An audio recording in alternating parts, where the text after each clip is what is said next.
Every day is a new chance, a chance to grow, a chance to reflect, an opportunity to see the hope in today and to not let any moment pass. As a ministry, so much of what we do is simply reminding people of the beauty deep within them, to help them through the times in their life when they feel lost, and an opportunity to find faith when they feel hopeless. You see, what we do is really to just help inspire others with gifts that are already within them. And so when people ask me why I do what I do, my answer always begins with, I can't imagine doing anything else. I would have to say that the best part of working with Let Me Be Ministries was what a relational experience it was. Both Libby and Greg went out of their way to make me feel comfortable about what they were going to do in my diocese, and really formed a bond with me before they even came to the diocese. I really appreciated that, because when you have someone coming into your diocese, you want to be comfortable before they even step foot.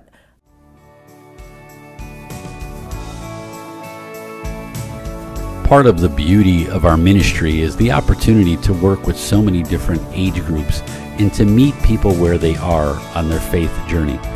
I love working with young people because they're dying inside for people to notice them and help guide them and walk with them hand in hand in facing a world that they don't always understand.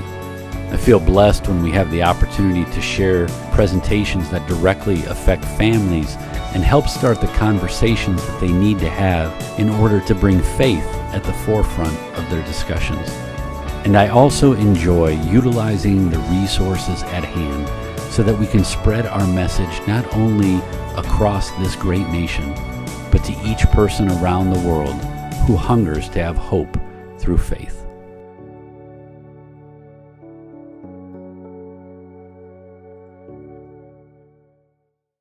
Greg is one of the most, how do I want to say this?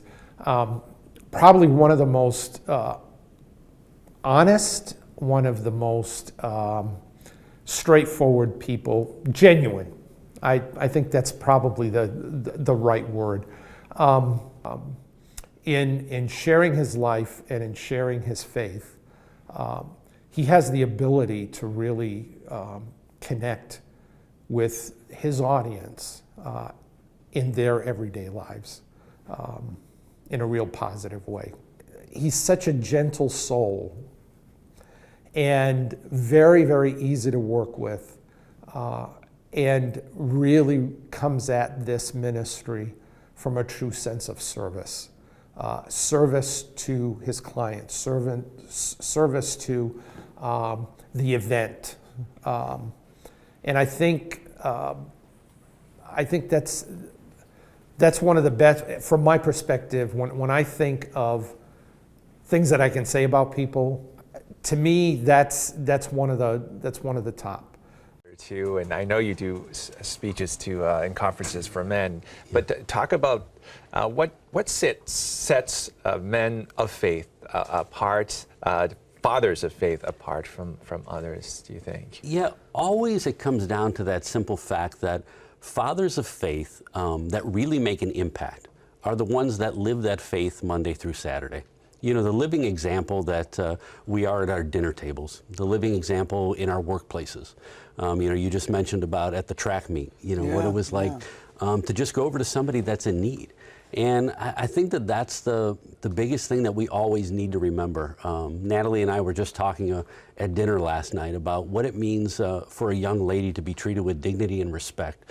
That when she becomes interested in boys, which will probably be in about 30 years, I hope. You know, she's laughing over that too, by the way, just so you know. She is, but you know that she understands that somebody should love her for her. And I think that's our role as fathers, is to set that living example.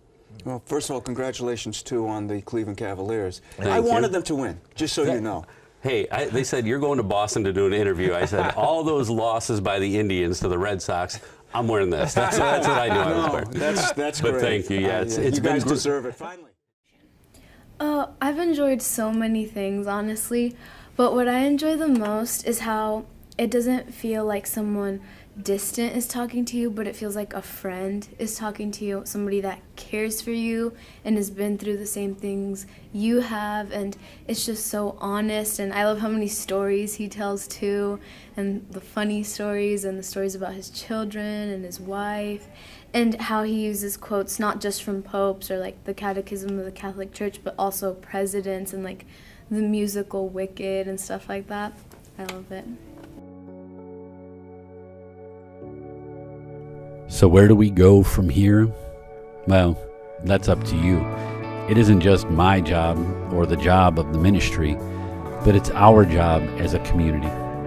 Our job to step up and to do all that we can so that we make a ripple effect that extends far beyond our own little area. A chance for us to go outside of our own comfort zone to create a tidal wave of love. It changes hearts, it changes our communities, and ultimately, it changes the world.